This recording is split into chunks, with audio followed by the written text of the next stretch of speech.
జై శ్రీరామ్. అందరికీ నమస్కారం. వెల్కమ్ టు న్యూస్ అఖండ. నేను మీ కస్తూరి శ్రీధర్. మిత్రులారా, పశ్చిమ బెంగాల్ రాష్ట్రంలో ఎప్పుడు ఏం జరుగుతుందో ఎవరికి కూడా తెలియదు. ఆ రాష్ట్రంలో అంతా కూడా అవినీతిమయం అన్నమాట.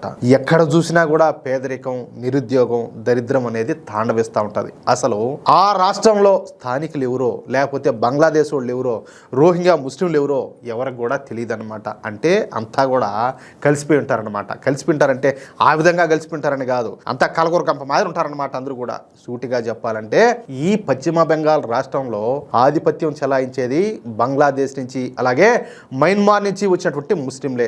ఇక పాలన కూడా అందుకు తగ్గట్టుగానే ఉంటుంది. ఈ రాష్ట్రంలో శాంతి భద్రతలు అనేటివి ఏ మాత్రం కూడా ఉండవు. నీకు భూతద్దాలు పెట్టుకొని ఎత్తుకునే కూడా కనపడదన్నమాట. అంతా కూడా బలవంతులదే రాజ్యంగా కనపడుతుంది. ఇక పోలీసులు అయితే ఉన్నా లేనట్టే. ఇవాళ పాపం ఏం చేస్తారు చెప్పండి. ఇప్పుడు ప్రభుత్వాలు మంచి అనుకో, పోలీస్ పవర్ ఏందో చూపించారు. ప్రభుత్వమే గుడిసేదంటే వీళ్ళు ఏం చేస్తారు పాపము. వాళ్ళు ఎట్ట చెప్తే వీళ్ళు అట్ట తినాలా, లేదా ఏ మనసాక్షిని చంపుకొని గమ్మునే ఉండాలా. ఇంకా అట్లా ఉంటుంది పరిస్థితి. వీళ్ళకి అసలు ప్రజల సాధక బాధకాలు ఏ మాత్రం కూడా కనిపించవు. ఇక ఈ రాష్ట్రంలో హిందువుల పరిస్థితి అయితే అత్యంత ఘోరంగా ఉండాలి. హిందువులు పండుగలు చేసుకోవడానికి కూడా లే, ఉత్సవాలు నిర్వహించుకోవడానికి లే, ఊరేగింపులు చేసుకోవడానికి లే. హిందువులు ఏం చేసినా కూడా అక్కడ ఉండేటటువంటి అక్రమ వలసదారులు హిందువుల ఉత్సవాలపైన దాడులు చేసి హిందువులను నానా ఇబ్బందులకు గురి చేస్తారన్నమాట. ఇందాక ఏదో అట్లా రీల్స్ ఏదో చూస్తూ ఉంటే ఒక షార్ట్ ఏదో వచ్చింది. ఏదో ఒక ఛానల్లో ఒక అమ్మాయి చెప్తాను పాపం. ఏమనంటే అబ్బా అదేంది మత సామరస్యం అనేది వెళ్ళి విరిసిందంట. ఏందబ్బా అని చూస్తే మనోళ్ళు మన శ్రీరామనవమి రోజున ఏదో ఊరేగింపు ఉత్సవం ఏదో చేసుకుంటా ఉన్నారు. ఆ సమయంలో ఏంటంటే ఎవరో ఒక ముస్లిం వ్యక్తి చనిపోతే ఆ వ్యక్తిని తీసుకొని పోతా ఉన్నారు. అప్పుడు ఏంటంటే మనోళ్ళు ఏం చేశారు, సరే ఏదో ఎదురుగా పినిగి వచ్చాను కదని చెప్పేసి వీళ్ళంతా కూడా మేళ తాళాలన్నీ కూడా ఆపేసి పక్కన సైలెంట్గా ఉన్నారు. ఎవరు? మన హిందువులు. దాంతో ఈవిడి గారు ఏం చెప్తుందంటే, ఈ ఛానల్ అమ్మాయి అబ్బా చూసారా ఎంత సామరస్యమో, ఇది అబ్బా ఇదంతా కూడా ఇప్పుడు సోషల్ మీడియాలో వైరల్ అయిపోతుంది ఈ వీడియో అని చెప్పింది. సరే తల్లి బాగానే ఉండాలి. ఇప్పుడు ఆ మోసుకొని వచ్చే వాళ్ళ ప్లేస్లో హిందువులు ఉండి ఏమే ఆవతలు వచ్చేవాళ్ళు ఎవరైతే ఈ అంతా పండగ చేసుకుంటున్నారో వాళ్ళ ప్లేస్లో ముస్లింలు ఉంటే అప్పుడు ఎట్ట జరిగిండు? దానికి సంబంధించిన వీడియోలన్నీ న్యూస్ కూడా చాలానే ఉంటాయి. బహుశా నీ దాకా వచ్చి ఉండకపోవచ్చు. అవి కూడా ఒకసారి చూసి అలాంటి న్యూస్ కూడా ఒకటి చెప్తే మేము చాలా సంతోషపడతాం. ఎందుకంటే మత సామరస్యాన్ని హిందువులు పాటిస్తున్నారు, మేము ఒప్పుకుంటున్నాం. కానీ అందరూ పాటిస్తున్నారా లేదా? అంతెందుకు మొన్న నాకు వీళ్ళు ఏం జరిగింది, ఏకంగా ఆంధ్రప్రదేశ్ రాష్ట్ర ఉపసభాపతి పోతేనే ఆయన మీదనే దాడులు చేసి ఆయన్నే చంపేదానికి ప్రయత్నం చేశారు. ఎవరో ఈ మతం మారిన గొరిబిడ్డలంతా కూడా. సరే, సరిగ్గా అటువంటి సమయంలోనే ఇప్పుడు ఈ పశ్చిమ బెంగాల్ రాష్ట్రంలో ఎన్నికలు వచ్చాయన్నమాట. ఈ పశ్చిమ బెంగాల్లో అసెంబ్లీ ఎన్నికలు ఏప్రిల్ 23వ తేదీన, అలాగే ఏప్రిల్ 29వ తేదీన 2 విడతల్లో జరగనున్నాయి. ఇక ఫలితాలను మే 4వ తేదీన ప్రకటించనున్నారన్నమాట. గత 15 సంవత్సరాల నుంచి ఈ పశ్చిమ బెంగాల్ రాష్ట్రాన్ని రావణ కాష్టంలా మార్చేసినటువంటి అభినవ శూర్పణఖ అయినటువంటి మమతా బేగం ఈ ఎన్నికల్లో మళ్ళీ పోటీ పడతాను. అది కాదులే, అధికారం మరిగి ఉండదు, ఇంక ఏడు వదిలిపెడతాది. ప్రజలను ఎలాగో పట్టించుకోకపోయా, డెవలప్మెంట్ అంటావా ఎలాగో లేదు. ఏలా రాష్ట్రాన్ని పిలిచి పిప్పి చేయడం, ఎంతసేపటికి ఈ బంగ్లా వాళ్ళను, ఈ మయన్మార్ వాళ్ళను వీళ్ళంతా కూడా వీళ్ళని ఎంకరేజ్ చేయడం, ఏమన్నా రాష్ట్రంలో ఉండే సొమ్ము అంతా కూడా దోచుకొని తినడం, ఇది బాగా మరిగిపోయింది. అది ఎందుకు పోటీ చేయదు? ఖచ్చితంగా పోటీ చేస్తుంది. ఈవిడి గారు హిందువులను 2వ తరగతి పౌరులుగా చూస్తూ అక్రమ వలసదారులందరినీ కూడా నెత్తిన పెట్టుకునింది అనమాట. సరే, ఈసారి అయితే ఈ ఎన్నికలు మాత్రం ఈ అభినవ శూర్పణఖటువంటి మమతా బేగంకు లైఫ్ అండ్ డెత్ సమస్యగా మారిపోయినాయి. ఈ ఎన్నికల్లో ఒక్కసారి గనుక ఈ మమతా బేగం ఓడిపోతే ఈ మమతా బేగం పని అయితే అయిపోయినట్టే, ఖతం. ఏం మా రెండో మాటేలే. అంతెందుకు, మీకు ఒక చిన్న ఎగ్జాంపుల్ చెప్తా. మొన్న ఢిల్లీ ఎలక్షన్ ముందు వాడు కేజ్రీవాల్ ఉన్నాడు కదా, ఏమి ఎగురుతా ఉన్నాడు. ఏడబట్టినా కూడా ఆయన మధ్యచాలు మామూలుగా లేవు. దబ్బితే ఢిల్లీలో దెమ్మ తిరిగిపోయింది. ఇప్పుడు ఏ పక్క ఉన్నాడో కూడా తెలియదు. ఇప్పుడు ఏదో పంజాబ్లో అధికారం ఉండదు కాబట్టి పంజాబ్ను పట్టుకొని ఊరేగుతాడు. రేపు ఆ పంజాబ్లో కూడా అధికారం పోయిందంటే కళ్ళకే కనపడ్డు. ఈవిడి గారు కూడా అంతే, ఈళ్ళ బతుకు కూడా అంతేనమాట. ఈ ఎన్నికల్లో తృణమూల్ కాంగ్రెస్ పార్టీ కనుక ఓడిపోతే ఈ మమతా బేగంతో సహా ఈ పార్టీలో ఉన్న సగం మంది నాయకులు జైలుకు వెళ్ళడం మాత్రం ఖాయంగా కనపడుతుంది. ఎందుకంటే వాళ్ళు చేసినటువంటి క్రైమ్ ఆ రేంజ్లో ఉన్నదన్నమాట. ఇక ఈ పశ్చిమ బెంగాల్లో ప్రధాన ప్రతిపక్ష పార్టీ అయినటువంటి భారతీయ జనతా పార్టీ ఈసారి గెలిపే లక్ష్యంగా దూసుకుపోతుంది. అన్ని హిందూ వర్గాలను కలుపుకుంటూ ఒక సునామీ లాగా బీజేపీ ఇక్కడ పైకి ఎదుగుతా పోతుంది అన్నమాట. ఈసారి మాత్రం టఫ్ ఫైట్ ఉన్నది, మామూలుగా అయితే లేదు. గత పశ్చిమ బెంగాల్ అసెంబ్లీ ఎన్నికల్లో భారతీయ జనతా పార్టీకి తృణమూల కాంగ్రెస్ పార్టీకి మధ్యన ఉన్నటువంటి ఓట్ల తేడా దాదాపు 57 లక్షల వరకు ఉండదన్నమాట.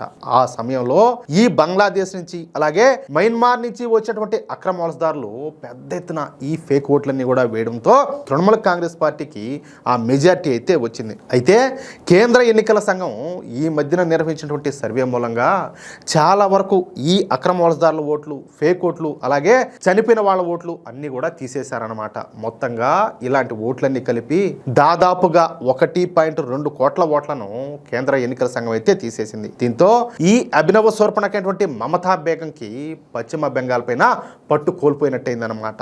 అదే సమయంలో బీజేపీ చెప్పాలంటే ఒక ఉడుంపట్టు అయితే బిగించింది. దీంతో ఈసారి ఎన్నికలంతా కూడా హోరాహోరీగా మారిపోయినాయి. సరిగ్గా ఈ సమయంలోనే మన కేంద్ర హోంశాఖ మంత్రి అయినటువంటి అమిత్ షా గారు మమతా బేగం 15 ఏళ్ల పాలన పైన ఛార్జ్ షీట్ అయితే తయారు చేశారు. నిన్న ఈ ఛార్జ్ షీట్ ను పుస్తక రూపంలో బహిరంగంగా విడుదల చేశారు. ఈ సందర్భంగా మన అమిత్ షా గారు మాట్లాడుతా ఈ మమతా బేగం ఎప్పుడు కూడా బాధితురాల్లాగా నటిస్తా ఉంటారని, అంటే విక్టిమ్ కార్డ్ పాలిటిక్స్ చేస్తారన్నమాట. ఈ మమతా బేగం వేసేటటువంటి ఎత్తుగడలను బెంగాల్ ప్రజలు ఇప్పుడు బాగా అర్థం చేసుకున్నారని, ఆమె ఎంత క్రూరమైన నాయకురాలో బెంగాల్ ప్రజలకు స్పష్టంగా అర్థమవుతుందని చెప్పేసి అమిత్ షా గారు అయితే స్పష్టం చేశారు.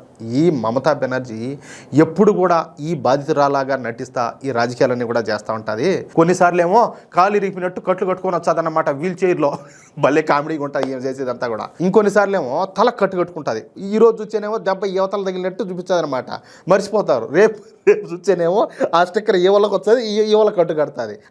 ఆ విధంగా అనమాట. కొన్నిసార్లు ఏమో హెల్త్ బాగాలేనట్టు నటిస్తుంది. ఆ తర్వాత మళ్ళీ ఎన్నికల సంఘం ముందుకు వచ్చి ఆ సంస్థను తప్పుపడతా తమ నిస్సహాయతను చూపిస్తూ ఉంటుంది అనమాట. కానీ ఇప్పుడు ఈ విక్టిమ్ కార్డ్ రాజకీయాలను బెంగాల్ ప్రజలు పూర్తిగా అర్థం చేసుకున్నారు.